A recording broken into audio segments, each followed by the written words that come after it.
Nagtaka kami ni TJ para gawing speaker yung household na.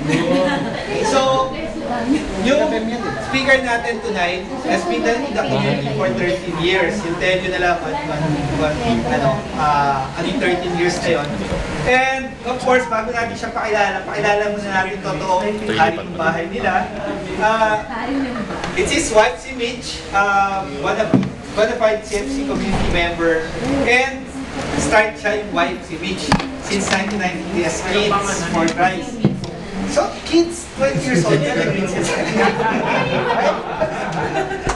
Okay, tapos, he works with CNCN as a financial analyst. And, sino natin ito last week? Sayang, na-miss niyo yun, July. And last week, nagdala siya ng one of her big movies, yung Choco Chip. Every yung dinadala niya, yung mga natitira kasi last year, dinadala yung palitan. Kung nananakit yun, nananakit daw yun. Wala na, Choco Chip bread. Sorry. Wala na. May Choco Chip yun, di ba? Nagre-record sa amin. So yun yung ano niya, outlet niya daw pag na-stress siya dun sa speaker natin. Okay? So our speaker, they've been married for 3 years and they have hindi ba Simas? Kasi yung anak nila, kung ano yung uso buhok, yun yung buhok eh. Ngayon naka-buhok. So our speaker, yan siya, is a child at heart.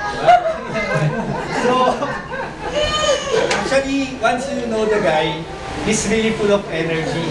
Sabi ko nga, I don't know kung ilang taon na yung speaker, but feeling ko, yung energy niya is just a 12-year-old person. Hindi yung mind yung energy. 30 years old na siya, pero yung energy niya pag 12. Yung mind niya, Mitch, pang ilan? Pang 6. 6 months. Very active siya. Since 2006, is a core group head of YFC Siga. Tell you what it is. Then currently, tama to, no? He's the YFC couple coordinator. So even nasa couples professional community siya, may other task siya. He's the couple coordinator of YFC. So every time may activity ang Youth for Christ, he's always there pa rin to support. Kasi dun siya galing, yung nag-start sa kanya. So he always comes back doon. Kaya nga parang 12 years old siya. Yung energy. Okay? So currently, he works as, hindi oncologist diba? Medrep ba? Medrep. Yeah, he sells medicine related to that field of oncology. And he's been active in CFC community since 1999. And he started as YFC. So, let's all welcome si Brother Bem. Tapos, diba last week parang apostoles. Just to prove feeling apostoles siya, nandito siya. Okay, Bem?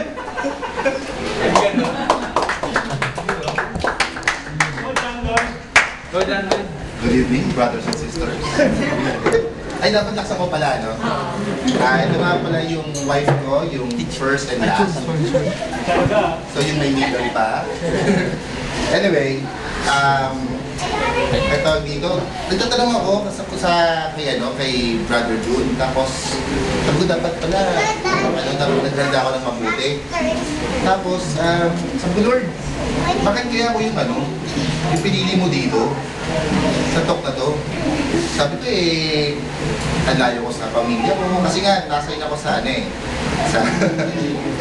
sa Baguio, from Pampanga hanggang Tugigaraw.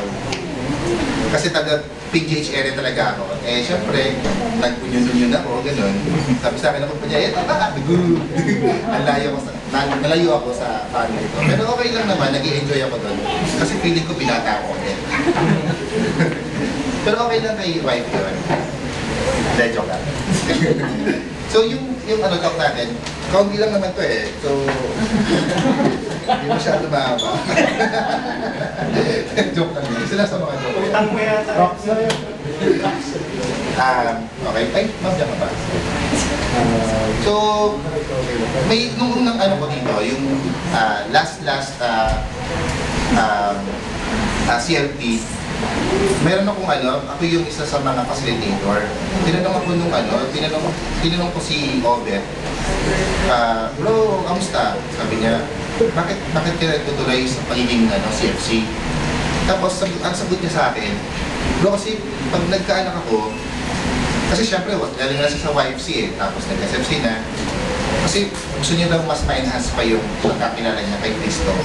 Kaya tinanong, sabi niya, bakit tanongin ako ng anak ko kung sino si Christ, bakit hindi ko mas nilalaman siya? Sabi ko, oo nga, siguro ito yung reason ko din kung bakit ako. Kasi before, hindi ko rin alam Pag tinanong ka ba ng anak niyo na sino si Jesus Christ, may sasagot pa kayo agad. Pero dito, may mag-abang patatas. Ba't kasi patatas? Okay, sabi ng anak, sabi niya, Dad, what is a Christian? Sabi niya, a Christian is one who receives Jesus and obeys Him. Tapos he loves his friends and neighbors and even his enemies.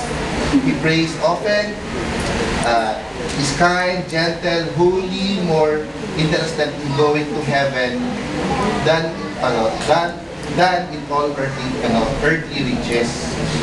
That is a Christian. Sabi ng bata, have I ever seen one? So parang, brothers and sisters, parang meron ba ganun? Parang napaka-ideal ng pagiging Kristiyano pala. Na-pressure ako.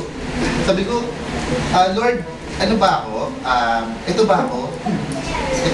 Ako ba yung Christian para para mag-talk nito? Mamaya ko sasagutin. Sabi, nung nakaraan, sabi, who is Jesus Christ? So, tinok ni Pastor, TJ. Kaya nakita niyo parang, sino ka? Ganon. So, brothers and sisters, dapat ngayon na napag-desisyonan niyo na kung sino si Christ, na siya ang acting Diyos. And ngayon, actually, tayo, Christian tayo, dala-dala natin yung pangalan ni Cristo So, what really means to be a Christian? Actually, brothers and sisters, nagsimula yan dito Ayan, sa Antioch. Alam niyo ba? Alam niyo ba yung si Stephen, si Stephen kasi, isa sa mga followers ni Jesus Christ, sobrang big time ni Stephen. Actually, dalawa sila, nakalimutan pa lang yung pangalan ng isa. After mamatay si Stephen, lahat ng naniniwala kay Cristo, nagsialisan, as in talagang boom panis, wala talaga. As in wala kung saan nagsimula, yung sa Jerusalem, lahat nagpunta lahat sila dito sa Antioch. So, yun nga.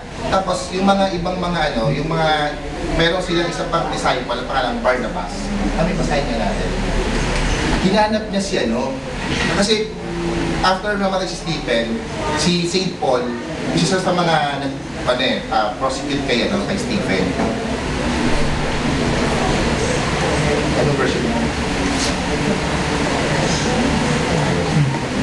The Jewish leaders were infuriated by Stephen's accusation, and they shook their fist at him.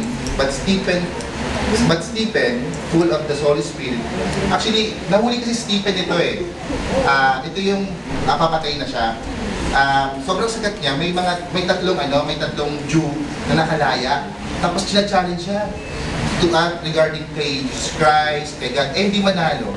Ang ginawa ng mga Jew, siya kumuha ng chismis na, wala daw kwento si God the Father, ganyan, lahat.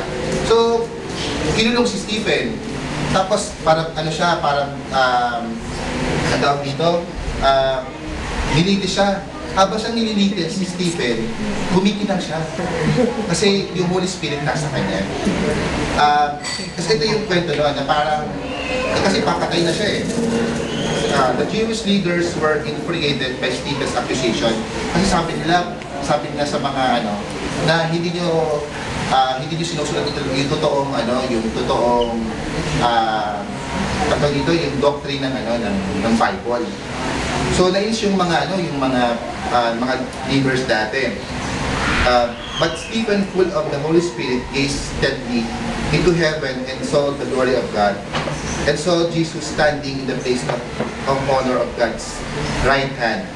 Tapos, nakita ni Stephen yung yung si God. Sabi niya gano'n, God, ayun si God, nakikita ko na. Tapos, nandun si Saul pa nun. Tapos, pinush niya yung mga batuhin si Stephen. So, doon na, binato na si Stephen. Binato na siya. Tapos, yung before mamatay si Stephen, narinig niya yung same, kasi si Saul pala, that time na pinaka si Christ, nandun din si Saul. Tapos, di ba sabi ni Christ, Lord, forgive them for they do not know, parang yung ginagawa nila. Yun din na narinig ni Saul kay Stephen. So kaya siya na-convert siya into Christian. But yung Christianity, hindi nang galing yan sa mga Christian na pangalan. Galing sa mga Gentiles at sa mga Jew na nandito sa Antioch, na parang sila yung mga yun yung historia ng Christianity. Pag nag-preach ka regarding kay Christ, ang tawag sa'yo, Christian. So, brothers and sisters, ayun. So, ano ba yung mga misconception regarding sa Christianity? Sabi nila, ito pa, Christianity is reduced to a merely religious system. So, may sistema lang daw, di ba? Then, a set of doctrines, yung mga Apostles' Creed, faith, yung faith parang intellectual lang, kasi nire-recite di ba? At di ba, may proseso tayo, tapos Apostles' Creed, nire-recite, I believe in God. Nung nakaraan niya nagsimba ako sa Baguio, kasi gusto ipinapractice ko magsimba araw-araw. Tapos, parang di ko alam kung andok lang yung nagsasalita, parang I believe in God. Parang nagpapaunahan, sabi ko, Lord, bakit ko wala pumapasok sa isip ko? So yun yung pinapractice usually.